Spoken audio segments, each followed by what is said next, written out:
ini saya tanya lagi ya. Tragedi seperti ini ya yang terjadi di Padang, yang pelakunya adalah pria berusia 25 tahun yang sebetulnya keluarga pihak terdekat tuh nggak menyangka Mas Ahmed.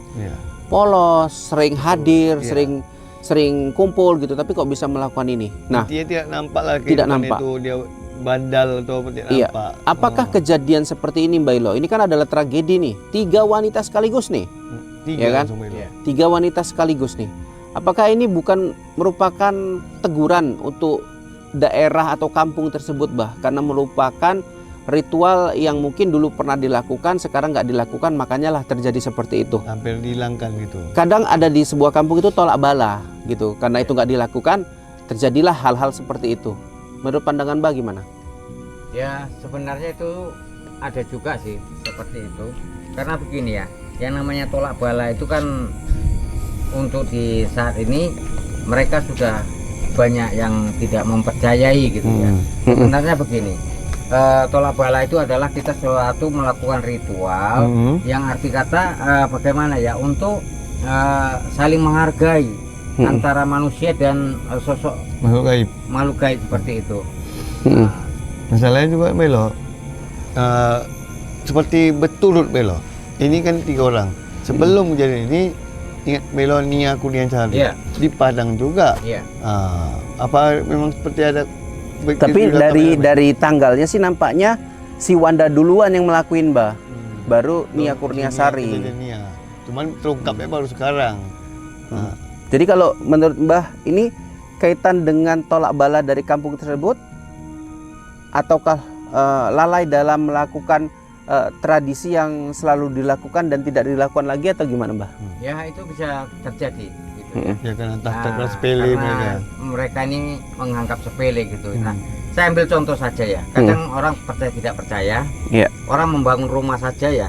Kalau kita lihat sih, apalah arti sebuah kadang kelapa digantung di seperti ini, pisang, seperti itu ya. Ya sebenarnya tidak ada masalah mau dibuat mau enggak. Namanya itu syarat itu namanya syarat. Gitu ya. Dari dulu ya Melo ya. Rumah itu pun ketika dihuni antram, dingin, bawahnya suasananya nyaman gitu ya. Nah, itu beda sekali ketika kita tidak membuat suatu ruatan. Syarat-syarat seperti itu. Karena itu dari leluhur dulu udah dibuat Melo. Jadi memang betul untuk sahabat netizen ya, kalau dari leluhur itu walaupun ada yang bilang tidak percaya gini syirik, kita boleh, tapi kita tidak boleh terlalu meremehkan juga. Yang namanya leluhur itu dari zaman dulu, zaman tidak enak, zaman kita belum ada pun itu sudah berlaku. Mbah. Intinya begini, kita tidak melupakan sang pencipta. Betul. Iya, Mbah, ini kalau tadi panjenengan bilang ada kaitannya nih dengan ilmu hitam, ya dirasukin sama sosok. Biasanya sosok yang suka dengan menghilangkan nyawa orang terdekatnya bahkan berkali-kali nih, itu sosoknya gimana, Mbah?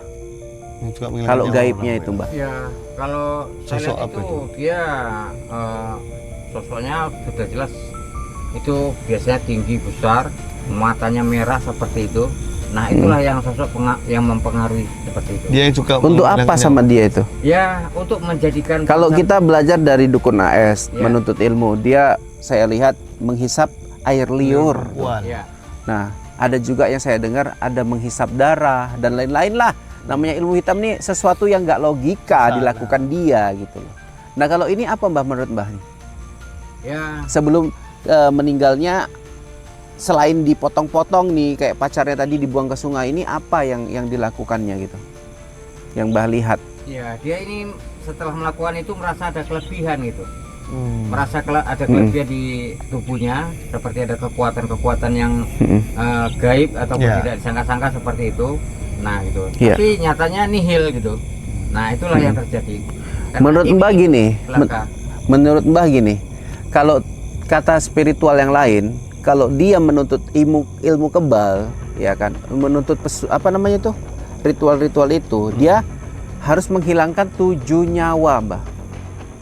7 nyawa untuk menyempurnakan itu, ya kan. Kalau dukun AS malah lebih parah ya, lebih banyak dia itu. Nah, apakah seperti itu, Mbah? Menghilangkan nyawa untuk mendapatkan kesaktian yang nggak logis seperti itu, Mbak. Iya, sebenarnya gitu. Itulah ada iming-iming dari sosok jin jahat tersebut ya.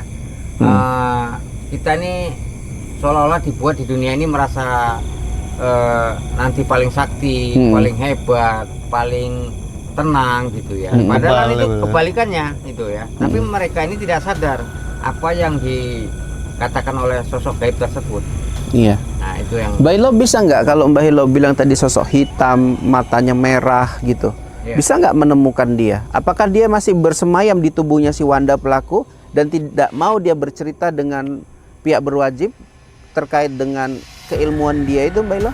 ya mereka setelah melakukan membisikkan itu, mereka tidak ada lagi di situ gitu ya. Nah tapi ketika dia pikiran itu si Wanda kosong, nah dia masuk memberikan saran-saran lagi, ide-ide lagi ya, seperti itu. Nah itu ada masalah lagi seperti itu ya, bisikan-bisikan yang kalau kita bilangnya tidak beres lah seperti itu. Nah itu muncul lagi gitu ketika sudah dia melakukan yang seperti pembunuhan. Ini dia masih muda loh, Mbah, masih 25 tahun loh.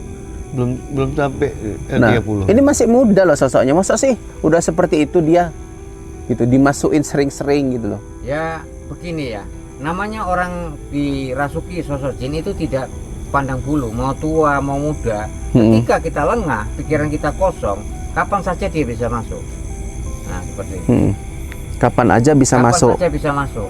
Nah berarti kalau dibilang sosoknya sekarang ini udah nggak deket Wanda lagi. iya, tidak dekat dia lagi, tinggal lagi kapan dia pikiran kosong, dia mulai mempengaruhi lagi gitu. Oke. Datang hadir untuk mempengaruhi lagi, membuat bagaimana ya, untuk membuat iming-iming tersebut lah dari sosok tersebut. Nanti setelah kamu melakukan lagi untuk membantai lagi, kita bilang seperti itu ya. Nah kamu akan menjadi seperti ini, menjadi seperti itu. Nah, itulah yang iming-iming dari sosok gaib. Semakin sakti lah intinya. Semakin sakti ya. intinya. Oke, berarti kalau tadi Mbak Hilo bilang yang bisa ditarik kesimpulannya adalah ada dua hal nih, ada kepuasan batin dia, ada juga yang melakukan itu karena tujuan bisikan tadi gitu ya, Mbak ya. Berarti nggak semuanya dipengaruhi sama sosok itu gitu loh. Nah jadi Mbak Hilo, menurut Mbak Hilo, apa sih yang mungkin akan dirasakan si Wanda atau pelaku ini? Penyesalan kah atau rasa dosa sampai akhir hayat atau gimana? Ya, kalau penyesalan itu sudah jelas di belakang hari. Setelah dia melakukan, setelah dia tertangkap, nah disitulah baru timbul penyesalan seperti itu. Udah masuk ke sel balo ya, pasti menung. Menurut Mbah Hilo apa yang akan didapat sama si Wanda ini? Apakah kemudian hari dia akan dihukum, mungkin hukuman penjara sekian tahun, kemudian akan bebas, akan mungkin melakukan lagi, atau memang insaf atau gimana, Mbah? Ya, kalau memang itu kena hukuman mungkin yang berat, mungkin di penjara itu sudah dia merasakan siksa di dunia ya seperti apa. Nah, kemudian dia bisa saja insaf gitu ya, tidak akan melakukan lagi. Nah, Tapi kan kutukan daripada arwah-arwah si korban ini kan nggak akan mungkin hilang sampai dia mati, Mbah. Bahkan ada yang bilang ini sampai ke anak cucu loh, sampai ke pihak-pihak keluarganya loh akan kena ini. Kena Melo. Dari menghilangkan nyawa tiga wanita ini, Mbah. Ini sangat sadis Melo. Sampai dicincang seperti itu Melo. Ya namanya keluarga ya tidak terima seperti itu. Ini bukan hanya keluarga, Mbah. Iya. Tapi arwahnya, ruhnya, korimnya loh. Benar. Mereka itu ya tetap tidak terima. Tapi ketika sudah dapat hukuman yang berat, yang tertimpal, ya sedikit banyaknya arwah tersebut pun sudah menjadi tenang ataupun lega gitu ya, karena dia sudah mendapatkan ganjaran ataupun imbalan yang atas perbuatan dia tersebut seperti itu. Oke, Mas Ahmed, kita doakanlah sebelum ditutup untuk ketiga wanita di Padang ini, Mas Ahmed. Cika, Adik, dan Septi. Bismillahirrahmanirrahim. Alhamdulillahirabbil alamin wassalatu wassalamu ala asrofil anbiya'i wal mursalin wa ala alihi wa washabihi ajmain. Ya Allah, malam hari ini kami mendoakan kembali ya Allah. Tolong dan tinti kami mendoakan saudara kami yang terbunuh dengan sadis, yang dia mengakhiri hidupnya karena bukan ketentuanmu ya Allah, karena orang yang tidak bertanggung jawab. Kami mohon padamu ya Allah, berilah kesabaran terhadap keluarganya dan tempatkanlah dia tempat sebaik-baiknya ya Allah, yaitu surga Jannatul Naim, dan jadikanlah dia kematian ini mati syahid, dan berilah hukuman setimpal pada sang pelaku yang sesuai ganjaran yang dibuatnya di dunia dan di akhirat. Amin amin ya rabbal alamin. Rabbana atina fid dunya hasanah wa fil akhirati hasanah wa qina azabannar. Subhana rabbika rabbil izzati amma yasifun. Wassalamu alal mursalin walhamdulillahi rabbil alamin.